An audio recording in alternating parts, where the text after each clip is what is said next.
Bonjour à tous et bienvenue pour cette nouvelle vidéo de la newsletter de Tilsit. Cette semaine, ce sera la Sidra de Vayera. Dans la Sidra de Vayera, on assiste au débat très célèbre qui existe entre ni plus ni moins que Dieu et Abraham. Donc Abraham se permet de demander des comptes à Dieu quelque part. Lorsque trois personnes qui sont en fait des anges viennent à annoncer à Abraham que la ville de Sodome et Gomorrhe va être détruite, alors celui-ci se retourne vers Dieu et lui demande s'il est possible d'intervenir pour ne pas détruire ces villas, ce qui est d'ailleurs en soi quelque chose d'extraordinaire, puisque les villes de Sodome et Gomorrhe sont détruites pour leurs valeurs morales qui sont très éloignées de celles d'Abraham, mais que Abraham décide malgré tout d'intervenir auprès de Dieu, donc de risquer sa vie, sa propre vie, pour aller les ramener et ne pas les condamner. Ce qui est en soi très inspirant, c'est-à-dire que même qu'on a des personnes qui sont Sodome et Gomorrhe, c'est-à-dire on est quand même très loin des standards de la morale, et malgré tout ces personnes-là qui sont actives dans la mauvaise conduite, qui sont actives dans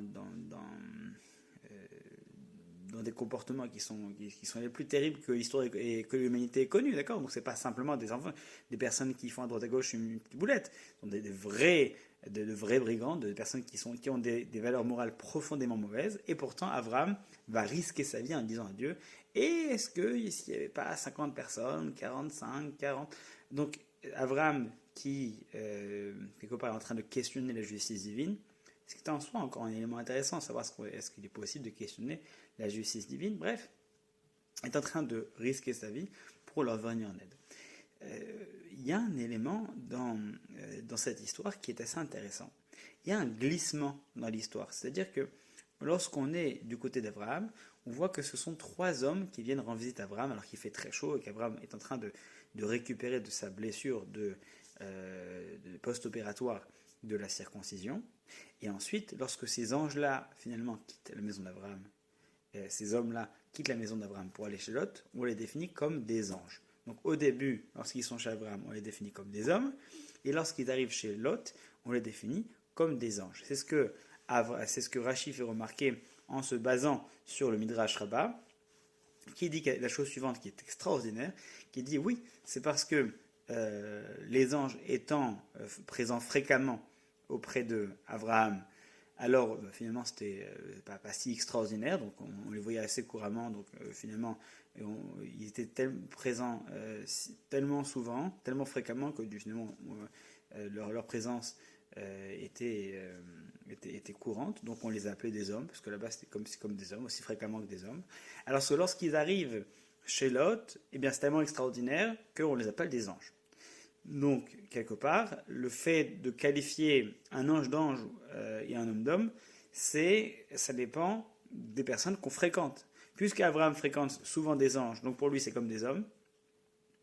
et puisque Lot fréquente souvent des pourritures, donc pour lui les anges sont des anges, des créatures célestes extraordinaires. Et ce qui veut dire donc plusieurs choses. D'une part, c'est la question de l'influence, qu'une personne qui s'habitue à des standards de morale, même s'il est une personne extraordinaire, mais il s'habitue à s'entourer de personnes qui ont un standard de moralité questionnable, qui peut remettre en question, bien du coup pour lui ce sera beaucoup plus difficile d'arriver à tenir les standards les plus élevés, même si lui est une personne qui est bien, alors qu'une personne qui lui au contraire est une personne qui a une relation assez particulière à la moralité, eh bien dès l'instant qu'il s'entoure de personnes qui ont un standard de moralité élevé, c'est une personne qui au contraire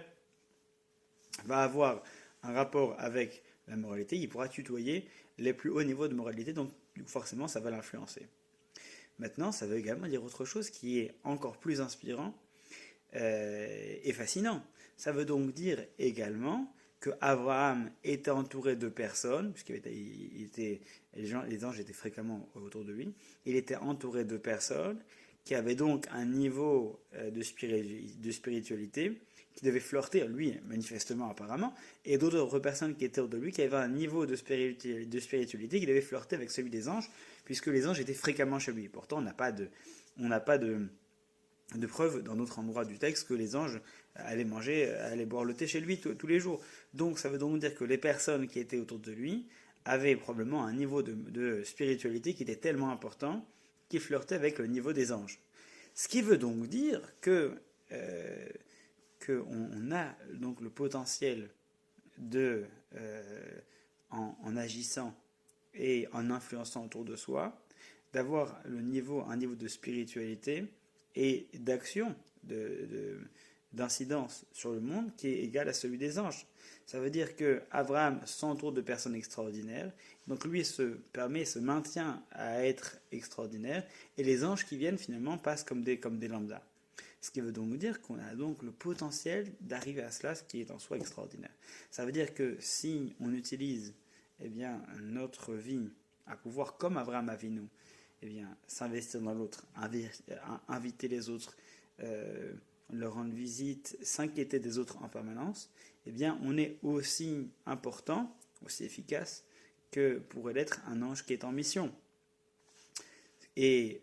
à l'aune du Shabbat mondial qui arrive, ça prend un sens tout particulier. Ça prend le sens tout particulier qu'on a une personne dans le monde qui s'est dit tiens, on va créer un Shabbat mondial, et qui a eu, en l'espace de quelques années, qui a eu un impact suffisamment important, petit à petit, pays par pays, de plus en plus important pour qu'aujourd'hui il y ait 1 million de personnes. On pourrait dire que c'est un travail angélique, divin, d'arriver à rassembler 1 million de juifs à travers le monde, quelles que soient leurs tendances et leurs croyances, pour arriver à les faire participer à un Shabbat. Non, c'est une personne avec beaucoup de